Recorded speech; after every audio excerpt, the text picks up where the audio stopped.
zigzag segmented wood turning.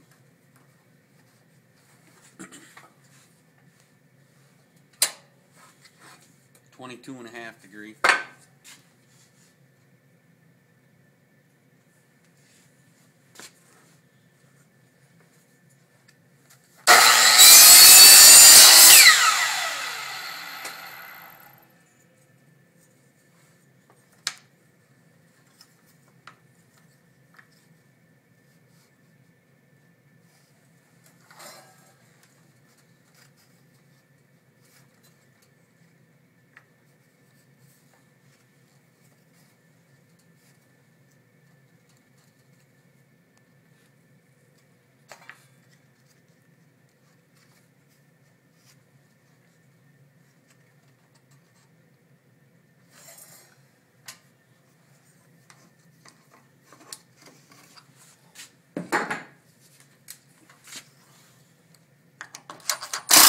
I like to make sure that I just have the blade space so no pieces jam in between the blades.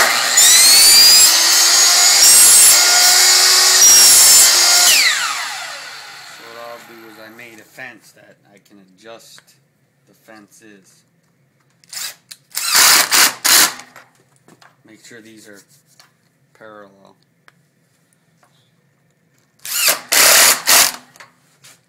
Make sure your saw is also, this is square to the fence, and I also checked the angles to make sure that they are 22.5 degrees, 15, 10. Your chop saw's got to be good. And what I do is I take and cut through the fence. This is my mark. You can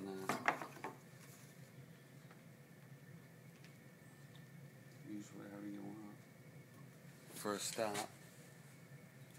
I just happen to use that. I don't like them squeeze clamps for this because I want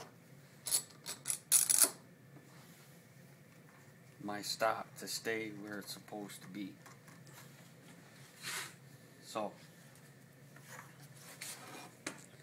here's 3 pieces of wood that I glued up with a contrasting color. You can put 2, 3, 4, you can put whatever you want in there. And then I set the saw to 22.5 degrees. I'm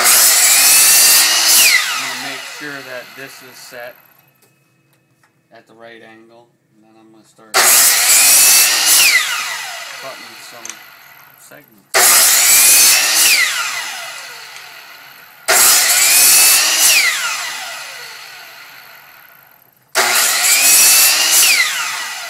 Like that. Got your 2 pieces. Then you flip them over. This is how they're going to be glued together. Just like that. You want to make sure that if your wood's all parallel, square, you know, the width is all good, you want to make sure all pieces are square. You don't have to worry about sanding the pieces, you just want them to be parallel. So, and then look down here. These are all pieces that I got set up. These are trim pieces, and what I'll do is I'll go and put whatever bevel you want them, you know, depending on how many segments, you know, if I put a 15 degree on here, it'll be 12 segments. If I put a 5 degree, it'll be more segments. If I put a 22.5, I think, I forget how many. But anyway, this is 12 segments with a 22.5, with a 15 degree. These will be all angled, and I'll show you that. And then, now I'll show you how to glue them up. Now, I got this piece of plywood that's got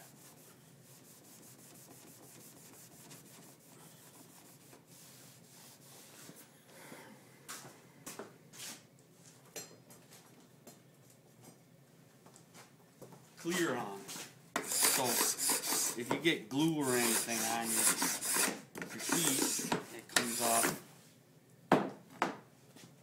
very easily. And then you wipe it down with a rag. And the way I do it is I have a glue pan with a cheap roller. I make sure the roller's wet. If you leave it around, you got the heat on or something, it'll dry out. Then I take my two pieces, just hit them on the roller, rub them together a little bit, place them in my little cradle, I call it, that I got. I'll do the same thing again. Rub them together. I don't glue them together. A lot of people glue 4, 3, whatever. I just glue these pieces together. I rub them together. Make sure I got good glue coverage. Place them in the cradle.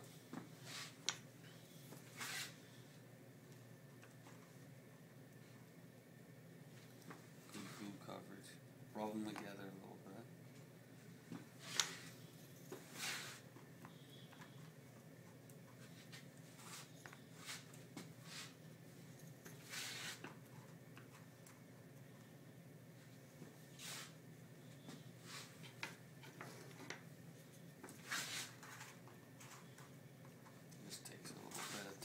You want to do it as quick as you can because you don't want these other segments to dry up on you. I do basically what's in the ring, 12 segments. You know, each time. I don't try and do 400 of them. That's why I don't have a big strip. I just do one ring at a time.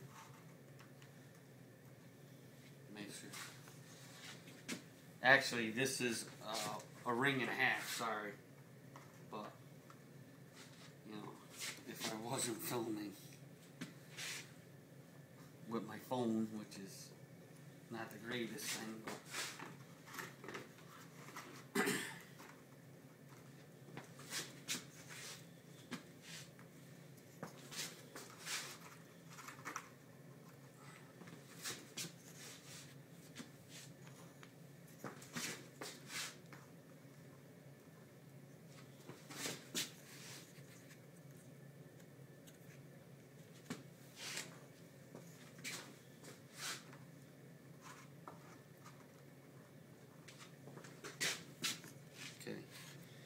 you can see my tray, my cradle's full. I just take and check that I take my finger, wipe the glue off, and check my zigzag pattern, make sure that the angles are lining up correctly, because it kind of looks funky if they don't line up. Then just check them. Then I take just a piece of scrap wood, and I don't use clamps, or because if I over clamp I might push one up or down, so I just use hand force. Hand force.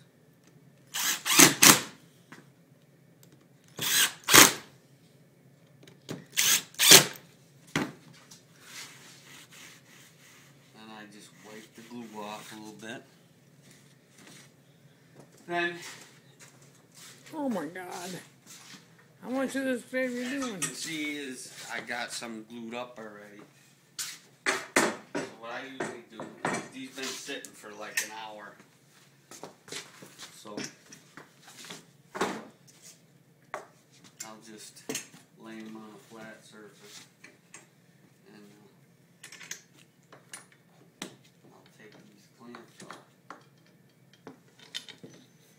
What I do is, so I don't mess up the ends of my segments, I take and have little blocks, compression blocks I call them, so that I don't squish them. What I'll do is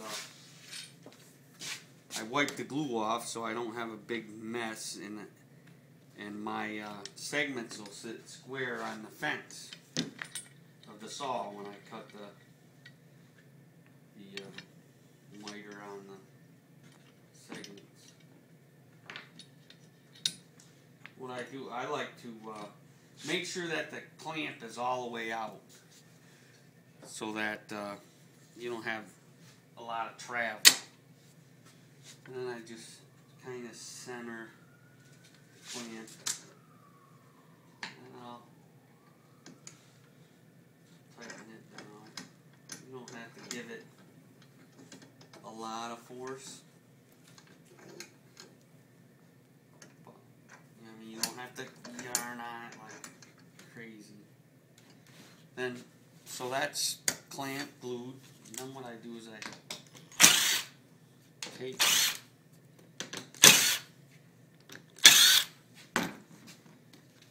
this off.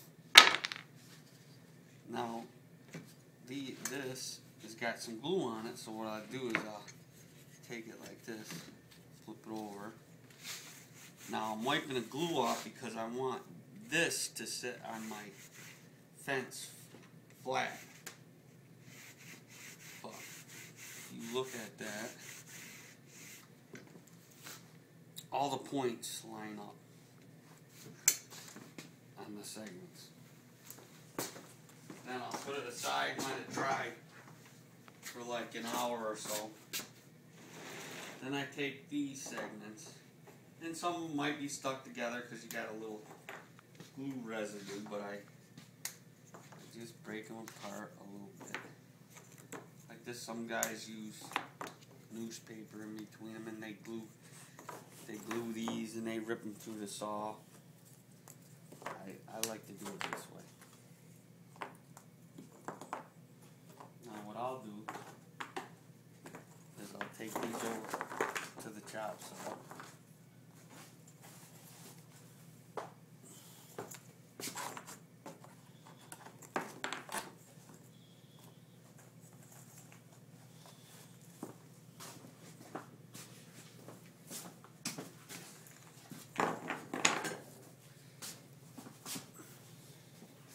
Make sure you wipe off your little cradle so that you don't have to make a new one. Not that you have to make a new one, but you'll be doing a lot of glue scraping, or you'll be making a new one. I just make sure all the glue is off of everything. It's a scrap piece of cabinet plywood. Then, as you can see, I already trimmed some of these segments down. Now there's 12 segments in this bowl, which makes a ring. There's one ring. Of course, I'm going to show you how to square cut these.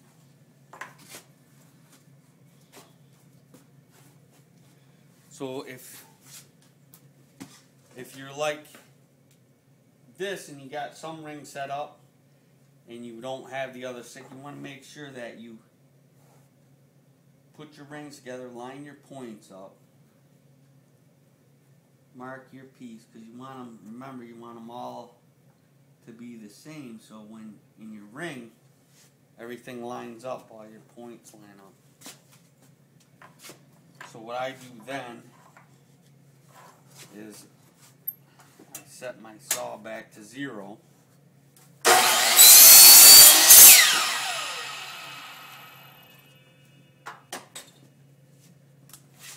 If I got an angle or something on here, I take it off.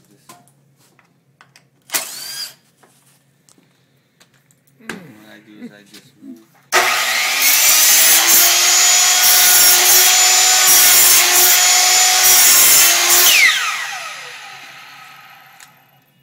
My screw's getting a little close there, but